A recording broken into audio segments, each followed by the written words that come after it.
আজকে যাচ্ছি সেলিব্রিটিদের মেলাতে। ইয়েস, আপনি ঠিকই শুনেছেন। আজকে খুবই সুন্দর একটা প্রোগ্রামে যাচ্ছি আমি। অলরেডি হয়তোবা আপনারা দেখে ফেলেছেন আমার পোস্টে। আজকে যাচ্ছি মেরিল প্রথম আলোর ইভেন্টে। তারপর এই তো আমি সুন্দর করে সেজে গুজে বের হয়েছি। আমি অ্যাজ ইউজুয়াল যেমন সাজি তেমনই সেজেছি, খুব একটা গর্জিয়াস তেমন কিছু না।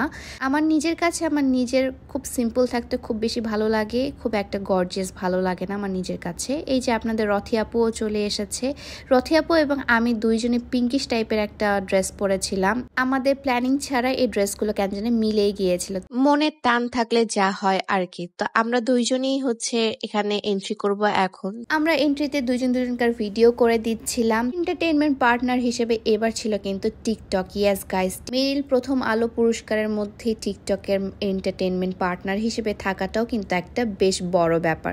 সো আমরা ওখানে গিয়ে একটু কিছু স্ন্যাপ নিচ্ছিলাম। তারপর এই যে চলে এলো আপনাদের পছন্দের সিলভিয়া আপু। আমরা তিনজনই খুবই সুন্দর করে স্ন্যাপ নিচ্ছিলাম এবং এই মোমেন্টটা হচ্ছে একটা ড্রিম মোমেন্ট আমার কাছে। এখানে সব বড় বড় সেলিব্রিটিসরা এসে এখানে সুন্দর করে পোজ দিত এবং সব কিছু মানে খুবই ক্যামেরা সেট আপ দিয়ে, লাইটিং এবং সব কিছু দিয়ে খুবই সুন্দর করে একটা সেট আপ করা হতো।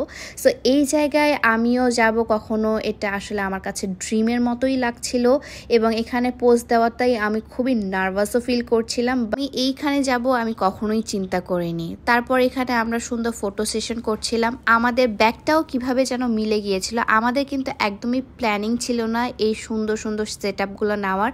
সো আমি ভাবছিলাম যে পিঙ্ক পরবো, আপুও কেন যেন পিঙ্কি স্টোন একটু পরেছিল। আমাদের একদমই প্ল্যানিং ছিল না গাইজ। সো মনের মিল হলে যা হয়।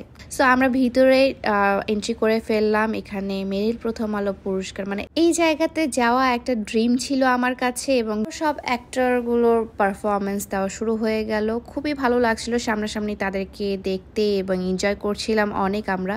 তারপর আমার পছন্দের তাসনিয়া ফারিন আপু এখানে পারফর্ম দিচ্ছিল। আমার যে কি ভালো লাগছিল তাকে সামনাসামনি দেখে।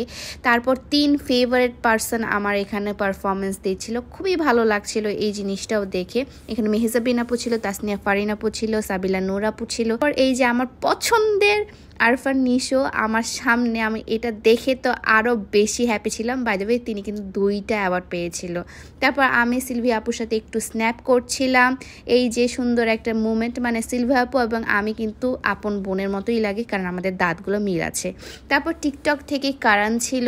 কারণ আমাকে সুন্দর কিছু প্রশ্ন জিজ্ঞাসা করছিল, দিস অর দ্যাট টাইপের প্রশ্ন জিজ্ঞাসা করছিল এবং আমি তার অ্যান্সার করছিলাম। এবং কারণ কিন্তু আমাদের টিকটক অফিসিয়ালের হচ্ছে একজন মেম্বার। সো সে আমাদের এখানে হোস্টিংয়ে ছিল। তোমার প্রোগ্রামে এসে কেমন লাগলো বলো? আমার অনেক গরম লাগছে। অনেক গরম লাগতেছে। আমি জানি না আসলে মানে গরমের দিনে যেমন মানুষের বিয়ে করা উচিত না, সেরকম গরমের দিনে কোনো প্রোগ্রাম রাখা উচিত না। এসির বাতাসও গায়ে লাগে না। এখানে তাও একটু লাগতেছে। তো আমাদের প্রোগ্রাম মোটামুটি ভালোই হয়েছে। হ্যাঁ, অনেক ভালো ছিল, অনেক এনজয় করেছি আমরা লিটারালি অনেক বেশি এনজয় করেছি, যেটা বলার বাইরে। কারণ অলওয়েজ আমরা এই প্রোগ্রামটা ছোটবেলা থেকে টিভিতে দেখে দেখে বড় হয়েছি। সেখানে আজকে হ্যাঁ সামনাসামনি দেখাটা একটা অনেক বড় ব্যাপার, আসলে আমাদের জন্য অনেক বড় ব্যাপার। অ্যাজ এ কন্টেন্ট ক্রিয়েটর আমরা এখানে invited, so that's a huge treat for us. আমরা গাড়ির জন্য ওয়েট করতেছি। আমাদের মানে এত পরিমাণে জ্যাম লেগে গেছে, ঢাকা শহরে অর্ধেক মানুষ চলে আসছে মনে হয়। তুমি কিছু বলো, তোমার কেমন লাগলো? আমি গাড়ি থেকে বলবো বাই। ইভেন্ট শেষ করার পর আমরা অনেক বেশি টায়ার্ড হয়ে গিয়েছিলাম। আমরা চলে গেলাম একটু কেএফসিতে খাওয়া দাওয়া করতে এবং এখানে আমি একটা ইম্পর্টেন্ট কাজ করতেও গিয়েছিলাম বাই দ্য ওয়ে। সো এখানে হচ্ছে আমরা দুজনকার স্ন্যাপ করছিলাম এবং আমরা একটু গান গাচ্ছিলাম। তারপর এই যে আমার সেই ইম্পর্টেন্ট কাজটা, আমার একটা কন্ট্রাক্ট সাইন করার এখানে একটা কাজ ছিল। বেশ বড় একটা কন্ট্রাক্টের আমি সাইন করছি। আপনারা দোয়া করবেন যেন আমি এটাতে সফল হতে পারি। আপনারা খুব সুন জানতে পারবেন কিসের কন্ট্রাক্ট আমি সাইন করছি। তো এইভাবেই আজকের ব্লগটা আমি শেষ করতে যাচ্ছি। নেক্সট ব্লগে আরো সুন্দর সুন্দর জিনিস আপনারা দেখতে পাবেন। Till then tata bye bye. সবাই ভালো থাকবেন, সুস্থ থাকবেন। আল্লাহ হাফেজ।